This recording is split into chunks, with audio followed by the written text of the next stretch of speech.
Well, welcome to all. We are in week 3. It's kind of hard to believe this is as we're planning week 4 of Lent this coming Sunday. It's kind of hard to imagine that we're that far down the road already. So as we open up this afternoon, we're back to Rachel Billups' guide in our spiritual work, and so her opening prayer will be our opening prayer this afternoon. God, thank you for the opportunity today to explore a topic we tend to avoid, shame. As we study and discuss the moment when Jesus and Barabbas stood before Pilate, we ask you to open our hearts and minds to all that we can learn from this story. Deepen our faith in Christ and our sense of Christian community as we continue this Lenten journey together. Amen. Amen. Before we jump into Barabbas, let's just circle back and see if there was any other thoughts. Remember last week we talked about the servant girl in the courtyard. One of the invitations was to reflect and potentially write down who in your life is pushing your buttons. Whom do you wish would just stop challenging you? Who is your intentional or unintentional rooster? I wouldn't have kind words to say, so I'll keep my mouth. Okay, all right, that's fair. Yeah, and again, that may be something for you, between you and your journal. You don't necessarily need to name all the names today, but any reflection over the week from those kind of opposition learnings from our unexpected opposition.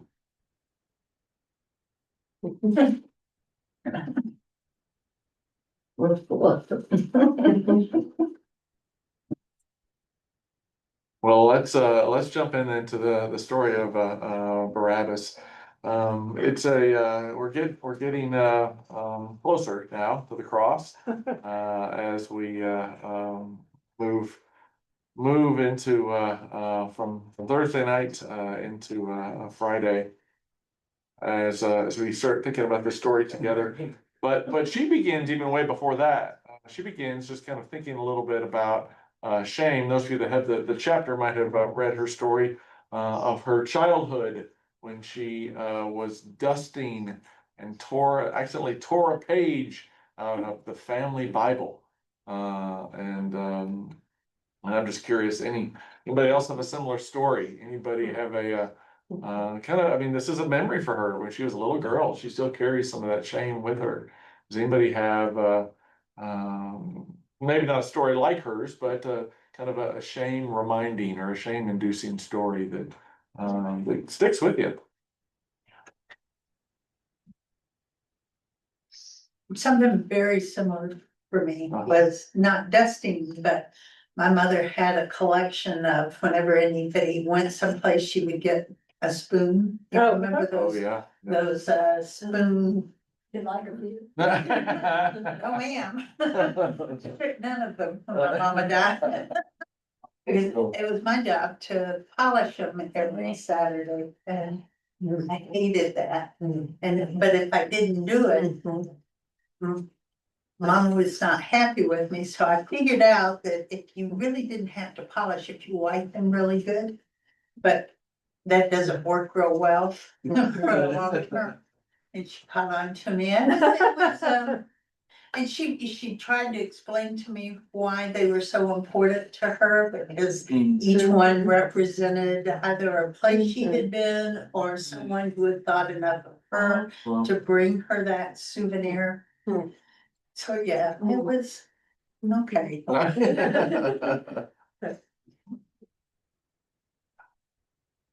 I had a little kid story too.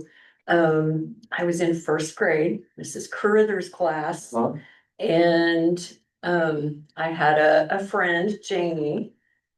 Mrs. Carruthers had this box, it was like a metal tin. I don't know, you guys probably remember like metal sewing tins of buttons.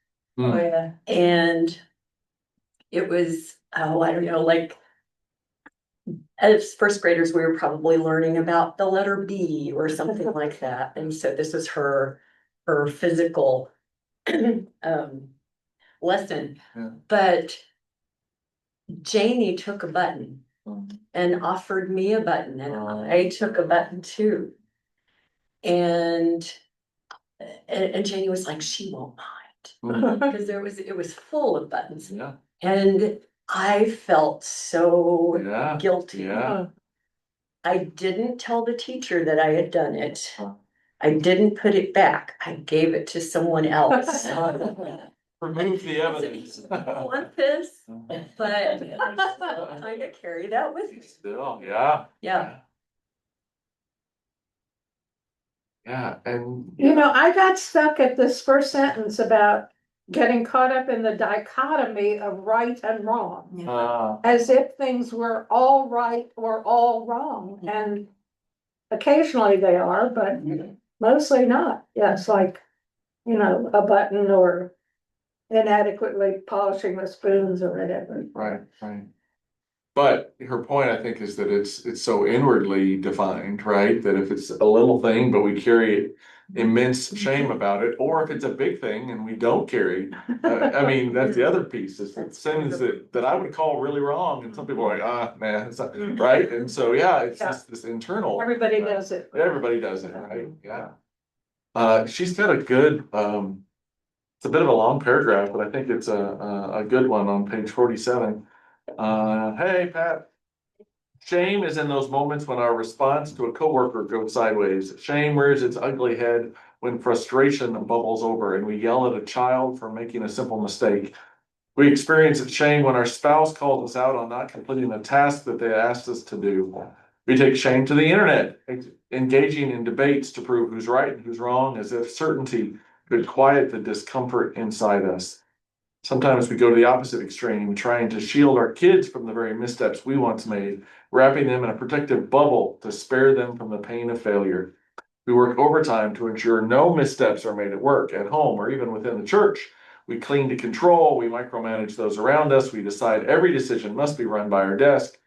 Whether through anger, control, or avoidance, these reactions reveal the subtle and not so subtle ways shame manifests in our daily lives. I don't know about you, but that felt like that was right in my wheelhouse. A lot of clarity about how we deal with shame. Shame is hard to get over. Yeah. There's some folks use the difference that the guilt is the thing that you do and can be forgiven for. Shame is the thing that you are. And it's a lot harder to get past, right? Because it's harder to be forgiven for a thing, but that's who you are. Or at least it's a perceived who you are. It may not be exactly. Anybody else? I've never thought about that Yeah, change, I mean, that definitional difference. yeah. I wish I had a podium to stand behind to make this speech. But fortunately, very early in discovering that God is grace, when I invited Jesus into my life, somebody wise taught me that guilt is a gift from God. Guilt is God saying, come here, there's something we need to talk about. That was how God approached me and others about icky words, thoughts, feelings. Well, no, not so much feelings. But that guilt is a gift from God and shame never, ever, ever, ever is. Because shame, as she summarized, is saying you are crummy at your core. You are flawed at your core.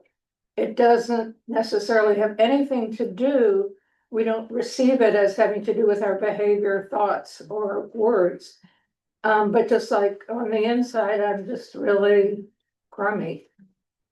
And so that fact that shame is never from God And guilt is a gift from God, has helped me so much in the 50 years that I've walked with I Jesus. love that. So that's my speech. Yeah. Any responses to that? I love that. That's beautiful. Yeah. Yeah, well, she, later in the chapter, I think she says something about that, about Mhm. guilt.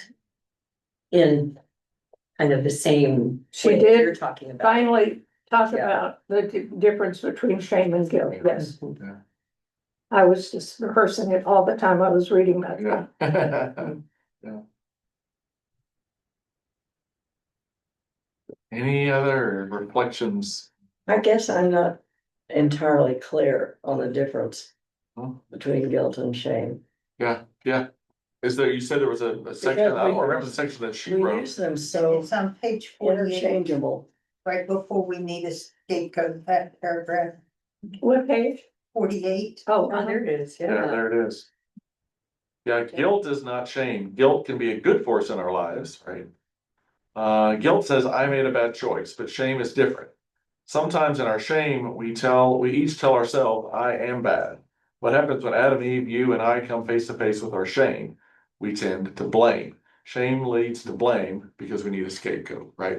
And it spills a little bit out of last week, right? Last week we need an opposition, right? Sometimes we need, like you say, God putting God's arm around us, or a friend or not so friendly, putting and that's where we can say, oh yeah, we got called on that, and there's something that we need to clean up. But shame is different, right? Shame Right. is not a fixable thing. Shame is a pretty deep, and so her point being, and I don't know if that helps clarify her words, Laverne, anymore, between the two. Does that help at all? Well, I don't know. Because Ray is always telling me that I have more guilt. I carry around more guilt than anybody he knows. And he thinks he's free of that.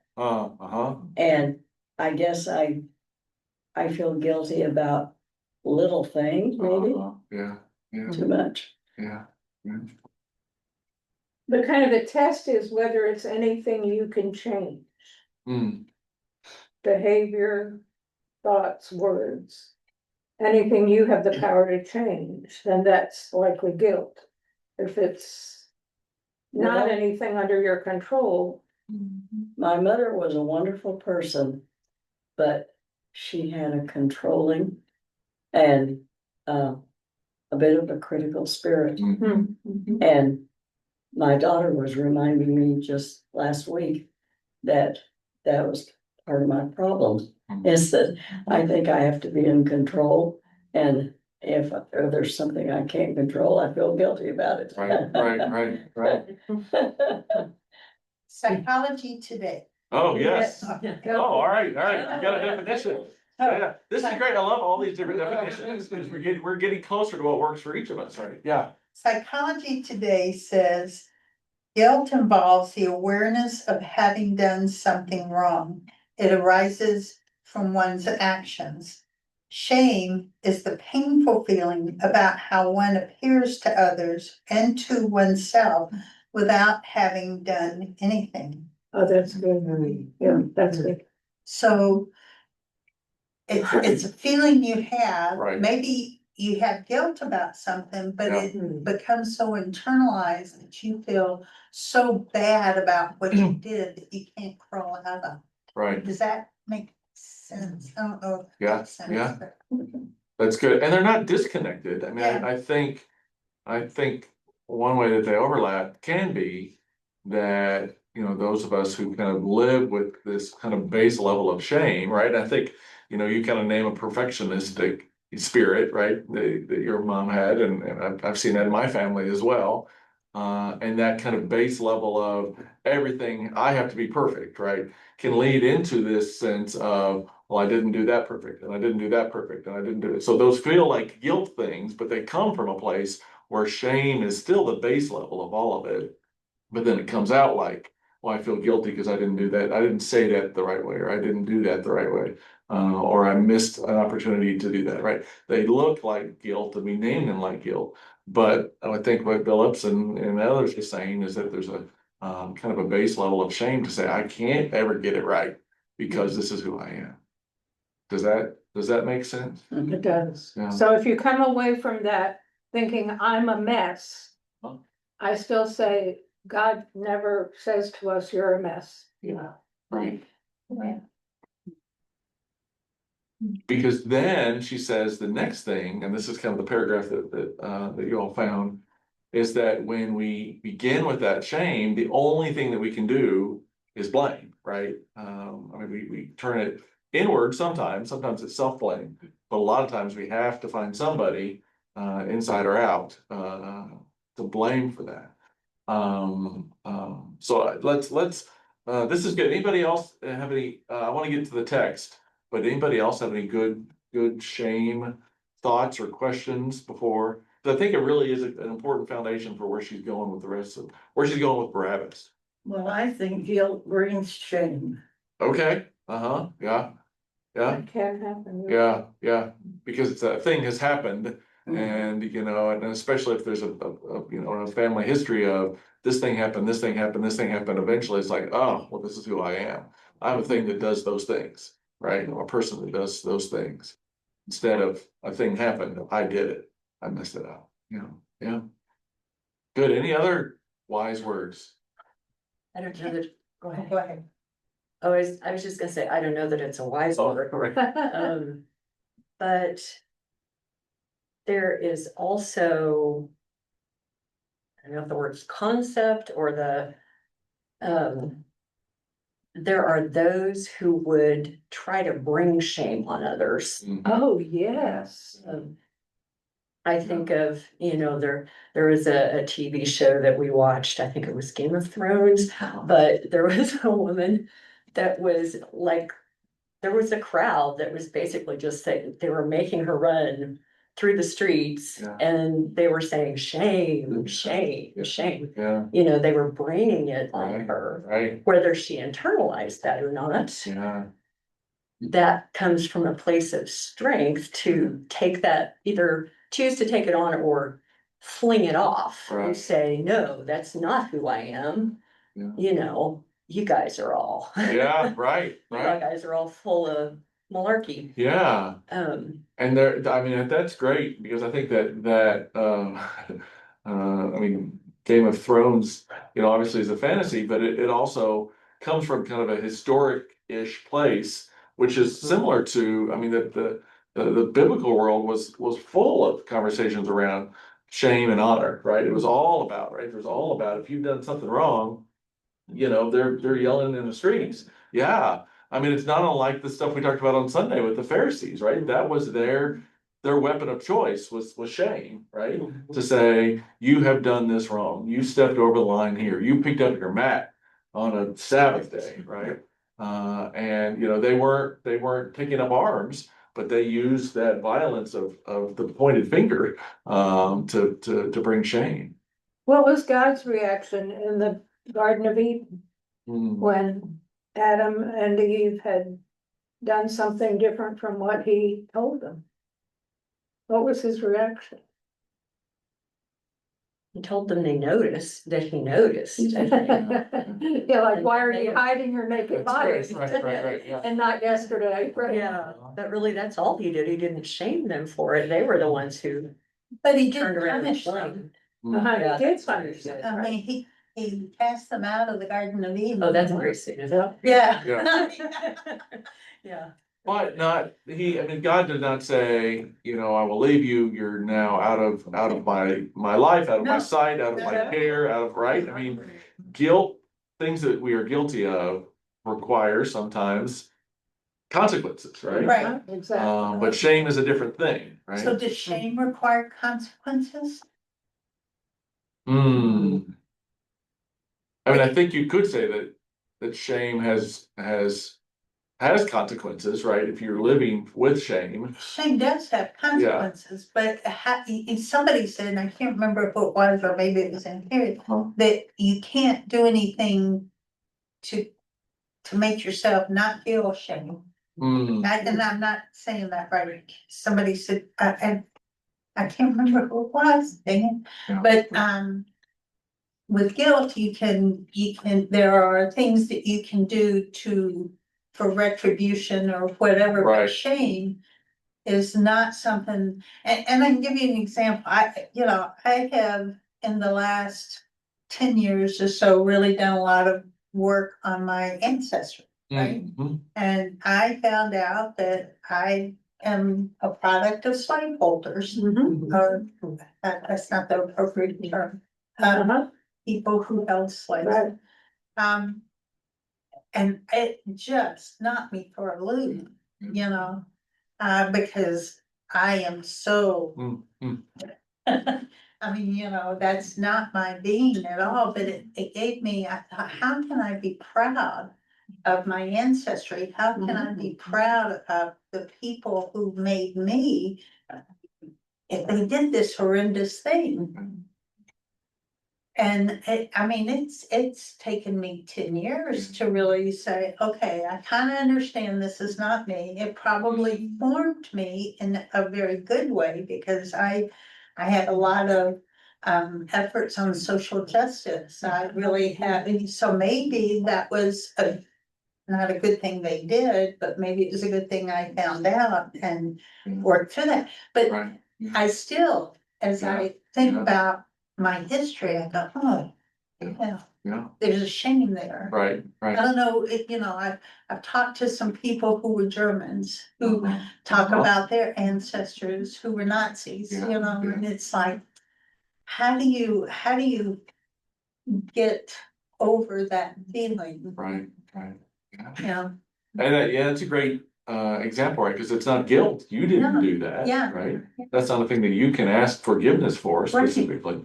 But it is a way that you can acknowledge that you benefited from that in one way or another, right? I mean, Absolutely. wealth that came to you, or power that was handed to you Yeah. that wasn't handed to people who look different than you, and so there's a way of acknowledging that without getting stuck in the shame, right? Without getting stuck in this is something that I'm unable to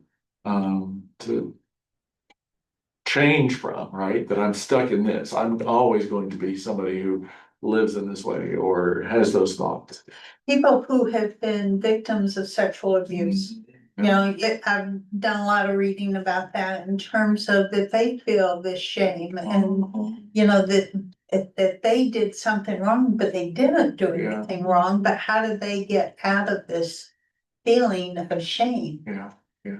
And I think as a society, we're getting better about saying this is, that you are a victim. Right, that's right. We're not, but it's still it's interesting to think about shame and getting over it. Yeah. Because you're right, God doesn't do that to us. Right. And as a mental health clinician, also as somebody who did prison ministry with my husband, I was encouraged that people were open to this education, that I've just done this much of today. Oh, okay, there is a difference. Oh, I didn't know I didn't need to feel, I'm not responsible for that. So we get to be purveyors of the good news, and there's a lot of different forms of good news. And so clinical therapy is one of them, but so people are relieved, I found, to be educated and realize they could gradually let go of the shame because it wasn't anything they caused. Yeah. That's good. Was there another part of the Adam and Eve story that you wanted to share? Because she brings that up in the chapter too. She talks about No, I don't think so. Yeah, okay. Yeah. He didn't wash his hands of them. He didn't say you're through, right. I'm through with you, I'm gonna go find another. Right. He said. Action consequences, but beneath all of it was relationship. Yes, that yes, never yes. changed. Yeah. Well, aren't there certain translations of the scripture that says instead of, some translations say Jesus took on the sin of the world, Mm. but some others say he took on the shame of the world. Oh, interesting. Yeah, Mhm. yeah. Wow. That's an interesting translation. Yeah. Yeah, I don't So remember we talking about picture that. our shame being crucified with Christ. Yeah. Wow. Wow. Very Great free. image. Yeah. Which is where she starts to go with the rest of the text, right? I'm So gonna toast you on that. that's a good one. Yes. Yeah. She'll go back and kind of build the cultural reality around. And we just talked about this in the two-way on Sunday, some about the Israelite people and how they had just generation after generation after the Egyptians beat them down, the Assyrians beat them down, the Babylonians beat them down, the Persians beat the Greeks. She talks about the Maccabean revolt, and so when the Greeks were in charge, there was a Jewish uprising. And it was a violent uprising, and we don't tend to read a lot about it. It's in some versions of your Bibles. If you have the Apocrypha, if you have the stuff about the Maccabees, but it's also the story that Hanukkah comes from. But it is not a story that we talk about a lot, but it impacts the New Testament in significant ways, right? Because that is kind of the more recent memory of this is how we get rid of oppressors, right? This is how, and so it worked for the Greeks. Is it going to work for the Romans? And so she builds this up in terms of under Roman oppression, then these are the different options on the table. Do y'all remember the different sects, the different groups that she talks about, kind of the ways that we might push back against oppression in the New Testament? Remember any of those? The Zealots. The Zealots, yes. The Essenes. I think I want to be an Essene. Yeah. I guess I'd have to isolate myself and not have any social life. Right, yes, the Essenes, also heard pronounced the Essenes, basically moved into the desert. John. Yes, yeah. Some people believe that John the Baptist was. Mhm. Hello. Yep. There you go. So he went into the desert, right, and lived with these. And also, if you've heard of the Dead Sea Scrolls, the Qumran community, where the Dead Sea Scrolls, originated. They were the ones that collected these scrolls in the desert, right? And so, in other, years of war, made these kind of things vulnerable. They were kind of preserving some of this knowledge, and so, but yeah, there's definitely especially some these days, right? It feels like, man, I just want to, who was it talking about throwing the phone and the computer, all that stuff, right? And just go into the desert and the Essenes, and it was an important option, right, for folks to be able to do that. Do you remember the others? Pharisees. The Pharisees, yeah, we just talked about those a little bit on Sunday, and then the Sadducees, yeah. Anybody remember or did you know the difference between the Pharisees and the Sadducees before you read that? No. What did you catch from how she described it? I thought it was just the Sadducees, I didn't realize were the more elite.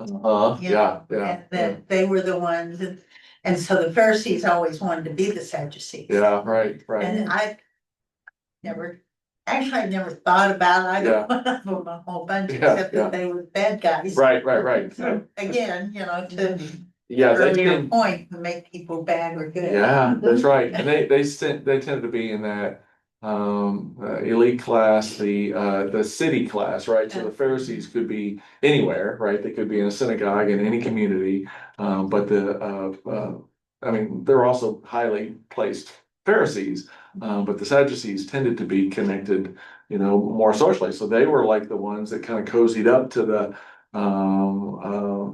people in power.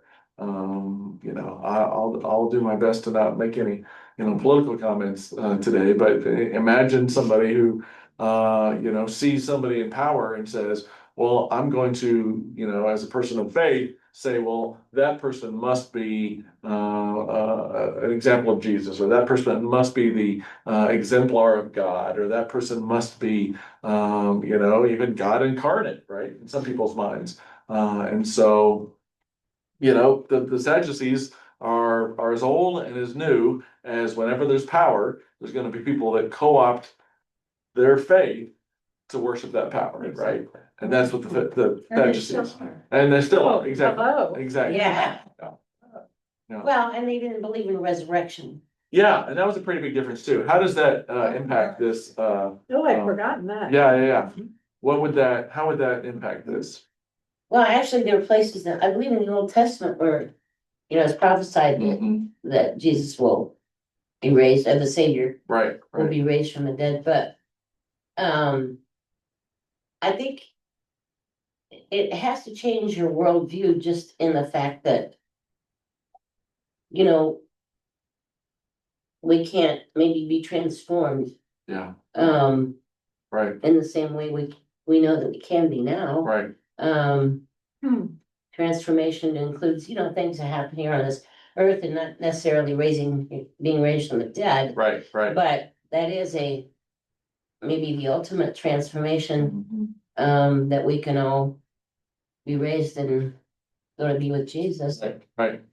Yeah, that's beautifully said. I mean, you can imagine how those two ideas kind of connect, that if you think that there is something beyond this life where true justice will happen, or true retribution and restoration will happen beyond this life, then you might live differently than if you say, nope, the people in charge now are the ones who obviously are being, blessed by God, so we should cozy up to them, right? So it makes sense that the Sadducees were saying, nope, it's all about this life. There's nothing coming later. So you might as well, bow at the feet of power here, get what you can get here in this life, right? Because there's no point in putting it off for the next one, because there isn't a next one. So yeah, I think that's a really That's a important good point. point. Yeah. Okay, this is a lot of lead up to Barabbas, but it's important, About right? whom we know almost nothing. Yeah, exactly. And that is part of it. You have a point first, Susan? I do. Okay, Back, before we move on. yeah, That reading this section about the four, different ways of responding to Roman rule uh-huh, made so much more sense to me. Why Jesus was such a threat. right, Because yeah, he was gonna mess everything up. right, Caiaphas was a Sadducee Uh-huh. then. He's the one who is, they're cozying up to Rome, as it says, to keep the status quo. right, And so Jesus comes in, he's doing miracles, he's not only showing up the Pharisees and the Sadducees, but he's also rocking the boat with the Yeah, Romans that's right. potentially. And where the Jews were staying under the radar, and they're accepted for the most part, I guess, according to this, by Rome. Jesus could just That's throw right. all of that out. Absolutely, yeah, and if it's. This guy has to be stopped. Absolutely, and I think that is why it's and I think, I don't know, it feels like I've been reading a lot about the crucifixion these days. But I think it was in this book that she talks about the Jewish punishment of Jesus would be stoning, right? Yeah. And so is it in this? It wasn't Yeah, in yeah. their purview to do Exactly. crucifixion. Exactly. Yeah. Crucifixion was a totally Roman thing, right? Mhm. And so the fact that is how he was killed tells you who killed him, right? That if it was completely up to the Jews, I mean, the Jews influenced, right? But it was the Roman leaning Jews that influenced, right? The ones who said, this is the power that we're going to use because he is threatening our power. Right. Yeah, And even Pilate knew that was hooey. Yeah. He said, what has this guy done? yeah, right. That's right. Yeah, But they handed him over. That handed it. absolutely. Yeah. And thought he could wash his hands. Yeah. Sure, right, yes, yeah. Yeah, how'd that work out? How do we remember Pilate today, right? Yeah. Okay, are we ready to read the story? All right, Sure. so here is, she's got a couple, there's a couple, three, right? So there's a couple notes just to kind of, Where are Please. you in this? well, so I am in this. Oh, you're I'm in this, okay. So, but I'm just gonna read it out of here because it's, but I'll tell you where I am. So Mark 15:7, kind of places him in this context. Right now, a man called Barabbas was in prison with the insurrectionists who had committed murder during an insurrection, right?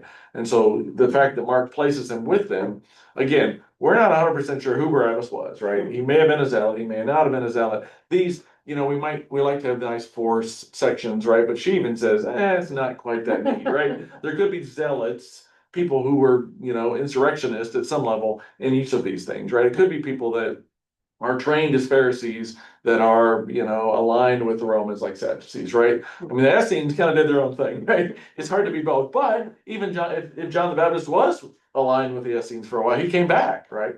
And so there are kind of but then we're not 100% sure that Barabbas fits into one of these. But definitely we could see why there was a violent edge to him, right? Luke 23:19 says the same thing. This is the man who had been put in prison for an insurrection that had taken place in the city and for murder, right? So he's a bad dude, right? He's in for some violence. But then we're going to read the length of the story from Matthew 27. So I'll read Matthew 27:15-26. Now at the festival, the governor was accustomed to release a prisoner for the crowd, anyone whom they wanted. At that time, they had a notorious prisoner called Jesus Barabbas. So after they had gathered, Pilate said to them, "Whom do you want me to release for you, Jesus Barabbas or Jesus who is called the Messiah?" For he realized that it was out of jealousy that they had handed him over. While he was sitting on the judgment seat, his wife sent word to him, "Have nothing to do with that innocent man, for today I have suffered a great deal because of a dream about him." Now the chief priests and the elders persuaded the crowds to ask for Barabbas and to have Jesus killed. The governor again said to them, "Which of the two do you want me to release for you?" And they said, "Barabbas." Pilate said to them, "Then what should I do with Jesus, who is called the Messiah?" All of them said, "Let him be crucified." Then he asked, "Why? What evil has he done?" But they shouted all the more, "Let him be crucified." So when Pilate saw that he could do nothing, but rather that a riot was beginning, he took some water and washed his hands before the crowd, saying, "I am innocent of this man's blood. See to it yourselves." Then the people as a whole answered, "His blood be on us and on our children." So he released Barabbas for them. And after flogging Jesus, he handed him over to be crucified. How do you hear this story with all this background? It gets us with the shame and the blame and the zealots. What do you hear in this story that might be? I think it's interesting that Pilate listened to his wife. Yeah, that's right. Well, and that she had that. That's right. dream. Yeah. That was interesting to me. She was dreaming of Jesus. Yeah. Yeah, it is interesting, isn't it? I mean, different gospel writers have just a little bit different story on Pilate, right? Some are like, "Oh, he was the worst," and others are like, like Matthew is like, he's bad. He didn't stop it, right? But he also wasn't full-throated. He also realized that Jesus wasn't bad. And so they all had different, different blame, right? I mean, who are you going to blame here? Is it going to be the Jewish leaders? Is it going to be the Roman leaders? Is it going to be Pilate? Is it going to be the Pharisees? Is it going to be the disciples, right? How much do we blame Peter for not showing up when he needed to? Yeah, good point. And at that point, it's interesting too, because what you said earlier about, they were leaning towards the crucifixion, the Jews were leaning towards that way. But that wasn't a Jewish way. That's right. And so clearly the Romans crucified, but the Jews have been blamed. Yeah. They've been the scapegoat for Christ's crucifixion Right. since that day. That's right. And this story, especially since Matthew, Yeah. because Matthew's version very much says, Pilate didn't do it, the Jews did. They called for it. They called for it. But Jesus was the real scapegoat. Yeah. Yeah, let's talk about that scapegoat language. He talks a lot about that in the book. What does that mean to you when we say Jesus was the scapegoat? How does that ring true to us? Well, to me, it's about the blaming Yeah. and maybe the shaming, but definitely the blaming. Yeah. Yeah. And it was a measure of control. I think that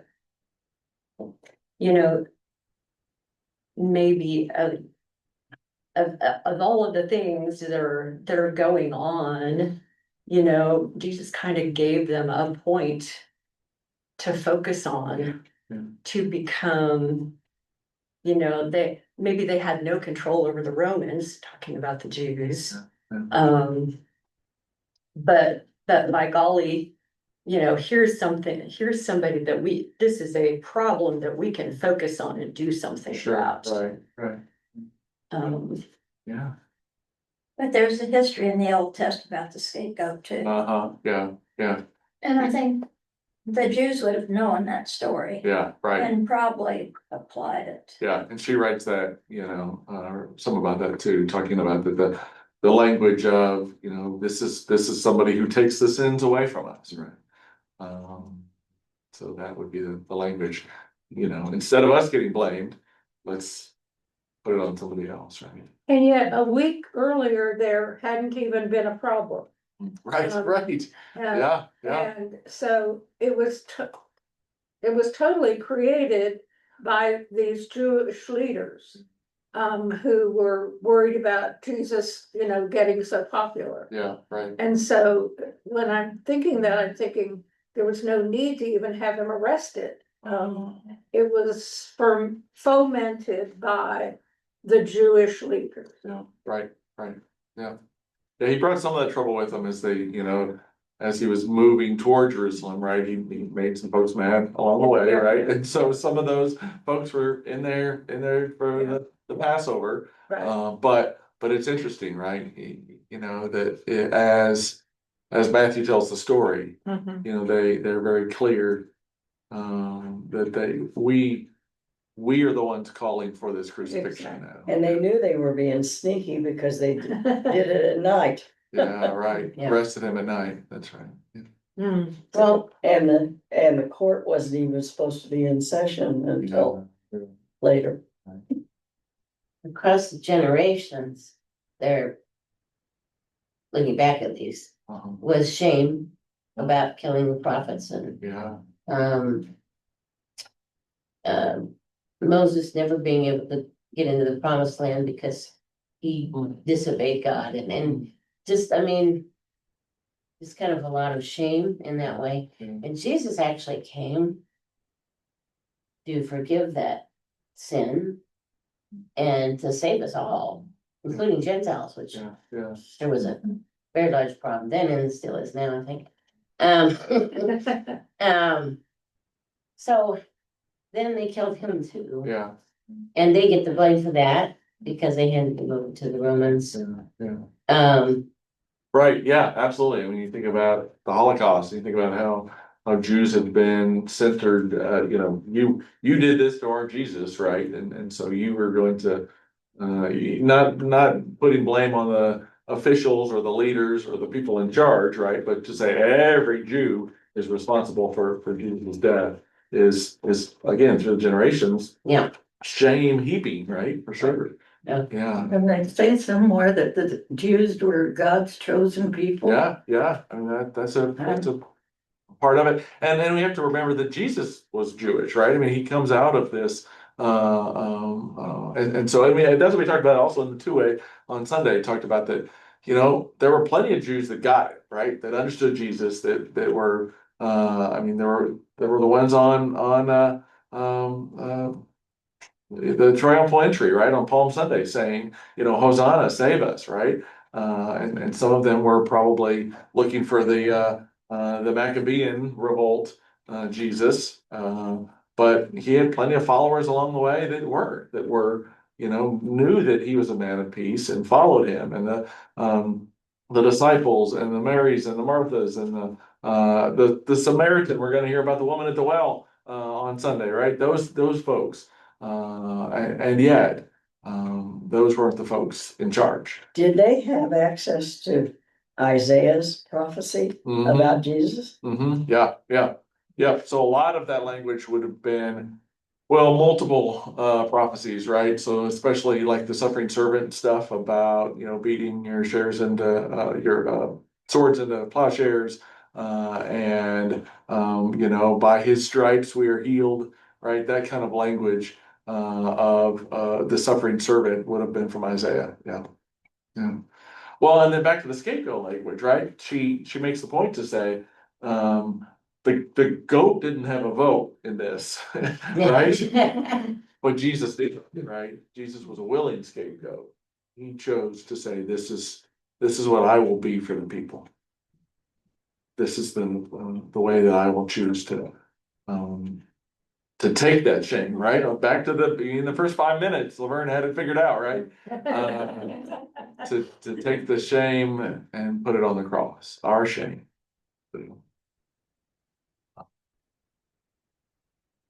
Is there a connection between that tradition with the second goat being sent into the wilderness and Jesus going out into the wilderness?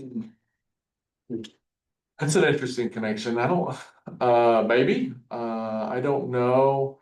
I mean, definitely there is a sense that the wilderness is this kind of symbolic place for out, right, away from the people, right? So when Jesus did that, right, he was kind of fighting himself, right, and was able to then come back with this new set of instructions, really, to say, I'm not going to do this, and I'm not going to do this, and I'm not going to do this, right?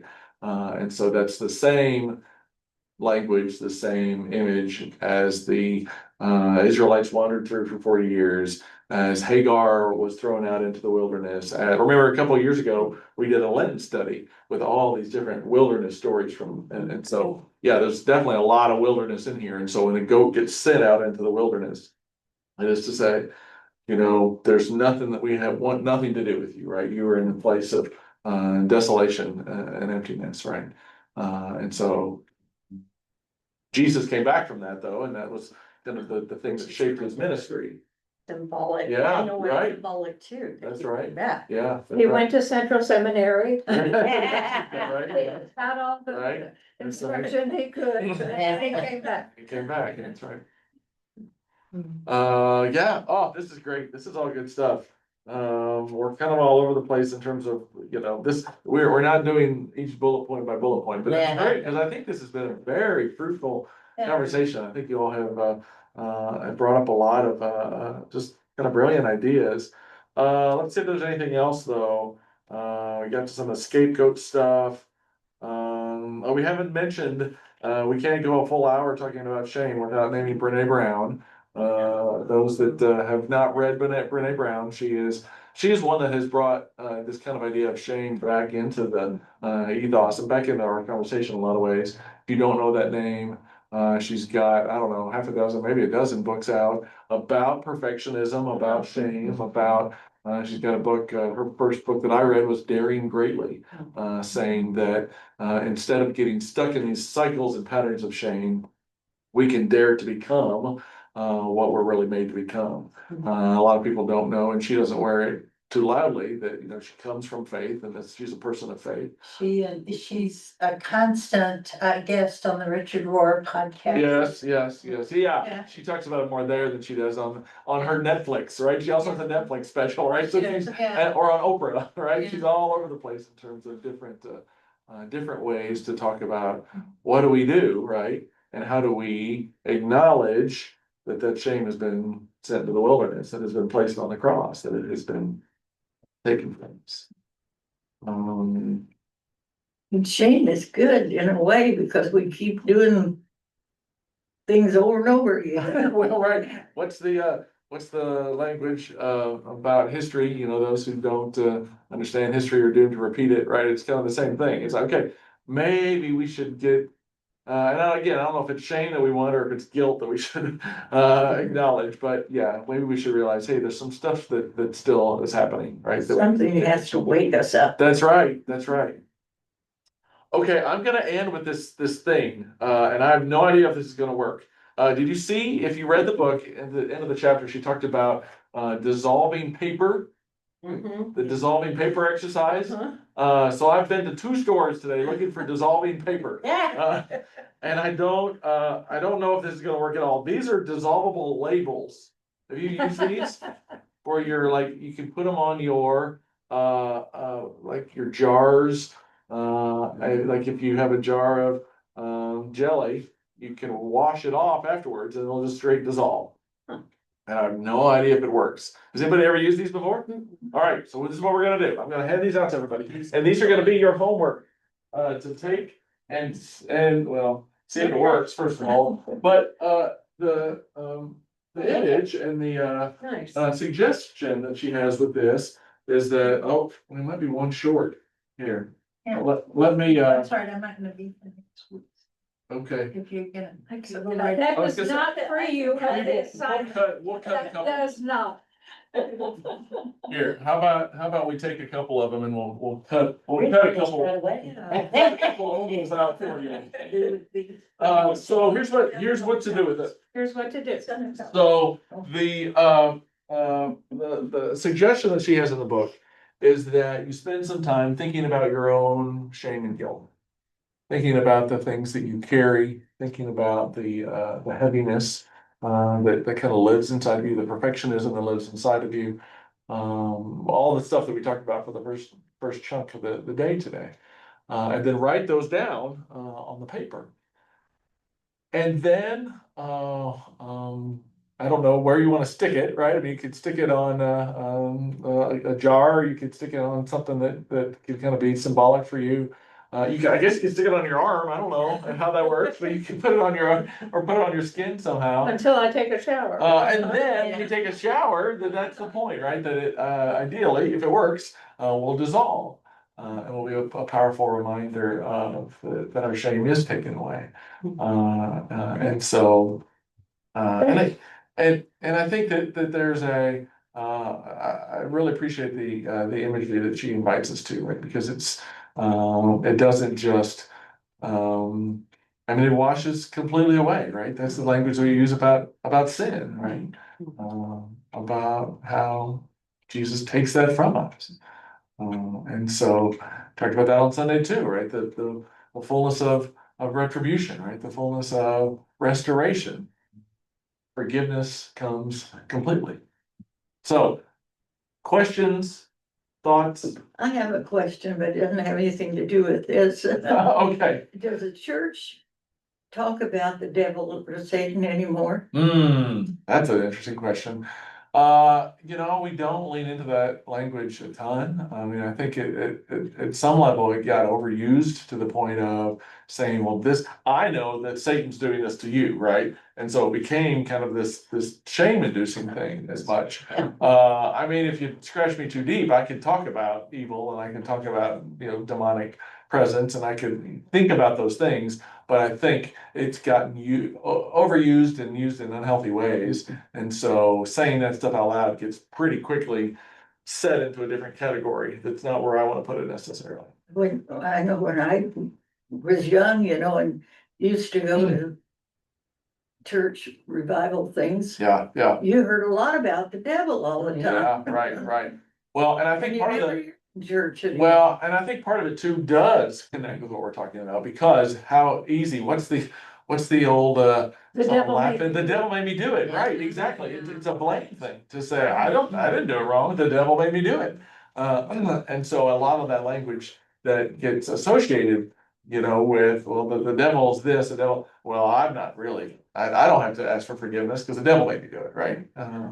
Well, and a definition of Satan, or I don't know, there's a connection Uh-huh. that Satan means accuser. Yeah, right. Mhm. That seems. Yeah, the Hebrew, ha-satan, that's the language, in Job, right? When Satan shows up, it is the accuser. That's maybe where Um, I heard that. Yeah. And so when you see that language, and you see it again, and we're back to the question of the wilderness, right? In the wilderness, it's not just Jesus, right? It's Jesus and ha-satan, the accuser, the tempter, the one who says, this is what your ministry should be about. And Jesus says, no, it should not. So. Well, and it seems like Satan, the accuser, would want you to stay in your shame. Right, yeah. Oh, that's well said. Yeah, I don't think that you're off at all. I mean, I think that we want to be careful in terms of how we use it because it's been misused. But I think that at the same time, it's not too far from what we're talking about.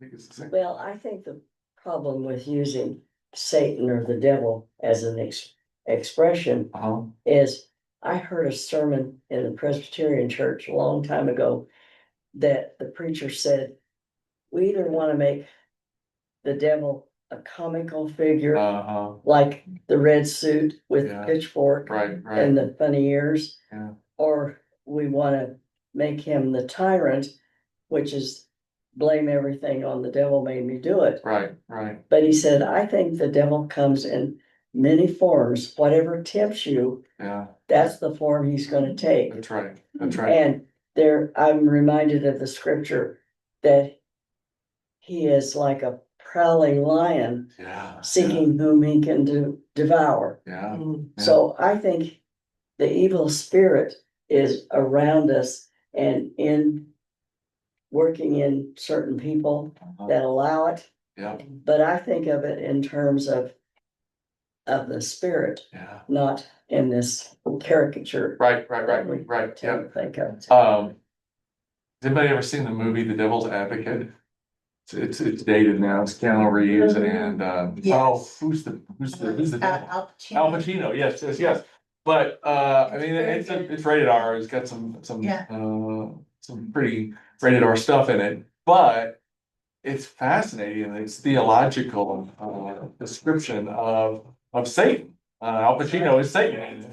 And the point being that when he, tempts this young lawyer, he does it with his strengths. He does it with the things that are, he's good looking. And so he uses that as a temptation. He's very charismatic. And so he uses that as a temptation, right?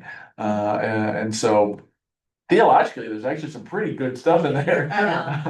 And there's, more traditional, women are a temptation to him, and there's other, but I think that, yeah, it's kind of eye-opening to say that if we only say the devil made me do it, then we're missing that mirror, right? That inward look of, well, what am I? What are the things that I'm so proud of, that I'm so good at, that I pride goeth before a fall? Well, I think the devil or Satan, No? wants to take someone who has excellent characteristics, Yeah. bring them down, Yeah, right. shame them to the point they can't get back up. Yeah, I think that's, Paralyze them. Yeah. yeah, and I think it's good to know that that's a possibility in our lives. But to talk about the devil or Satan frequently, I think is a mistake because it gives that more power. yeah.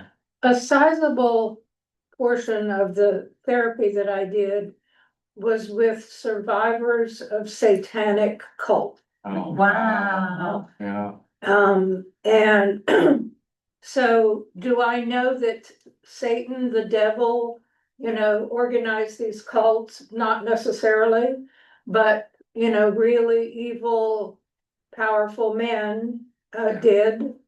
And so I can just kind of go any old way about Yeah. who and what Satan is. right.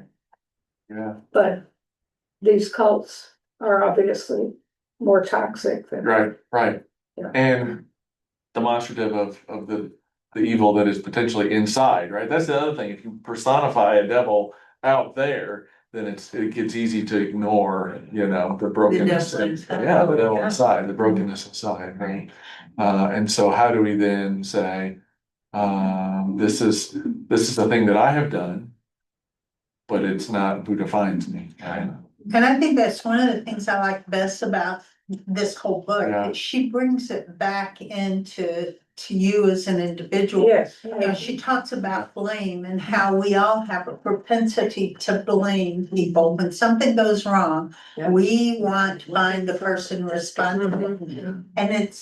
And she talks about it in terms of how people got caught up when Jesus was being crucified, and we'd go, oh no, we'd never be like that. Yeah, But then you think about how we do, we go directly to the blame. Right. How could they do that? yeah, How could they, that whole, but piece on page 55, I just thought was brilliant. yeah. Because You wanna read that for us? Yeah. we're always looking for someone to blame. A place to unload the twisted feelings we experience when tragedy or hardship strikes. When a mass shooting occurs, the media and the public quickly speculate, debating whether the problem lies in mental health, gun laws, or societal decay. Instead of pausing to grieve or understand, many rush to assign fault, hoping if they can name the cause, they can regain a sense of control. Mhm. The same thing happens when a plane crashes. Immediate blame is cast on pilots, faulty aircraft design, or even meteorologists who fail to predict hazardous weather. Rather than acknowledging the complexity of such events, our culture demands a scapegoat, someone to bear responsibility for our fear and helplessness.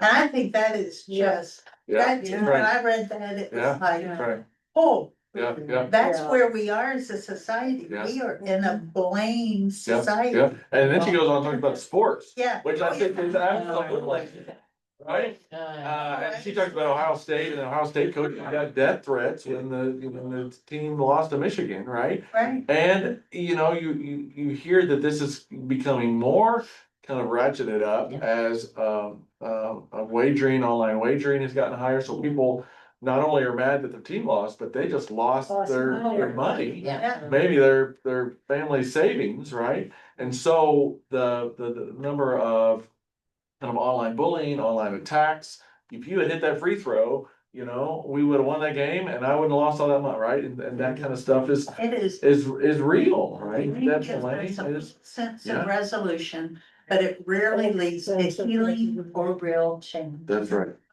What's That's the real resolution? Yeah, if this is false, what's the real resolution? Now let's get back to this. Yeah. I think we need to focus on Jesus. Yeah. Yeah, There's a song that I really like called, Turn Your Eyes Upon Jesus. Yeah. oh, yeah. The fullness. Full of his wonderful face. And the things of earth will grow Strangely, yeah. the Light It's is his full glory of and grace. Well, acknowledgement of our humanness too, and humanness of others, I think. Yeah. That's right. Well, and that we need Jesus. I mean, That's right. And that's it. I think you're absolutely right. And we always have to come back to Jesus. Right? Yeah, you're right. We can name the blame, we can name the shame, we could read this chapter and turn it into a way to blame other people for blaming too many people, right? Right? The thing that takes the venom out of it is Jesus. Yeah, That- and our continued focus That's right. on That's right. on Jesus. Again, Because if we don't, we continue to blame and Sure. contribute to the problem. that's right. And it just hit me hard, that whole paragraph. Yeah, Whoa. that's right. It's just such a good chapter. Outstanding book. Yes, Yeah. this has been great. This has been great. I wanna read more of her. Yeah. Well, let me close with her prayer that she has written for this. Again, you got practice. If we could get a pair of scissors, Hannah, we'll cut off a couple of bubbles for you, and you can take a couple. Take a couple to Mississippi. There you go. Gracious and loving God, you see the heavy loads we carry, burdens we were never meant to carry. Today and throughout the week, whenever we use water, remind us of the cleansing waters of baptism and what is most true. We are claimed, not shamed. We release what no longer serves us, every whisper of unworthiness, every lie we've believed. Wash us again in your mercy and grace. May we walk forward with unburdened hearts, knowing we are deeply loved, completely forgiven, and truly free. Through Jesus Christ, our Savior and companion on the journey. Amen. Amen.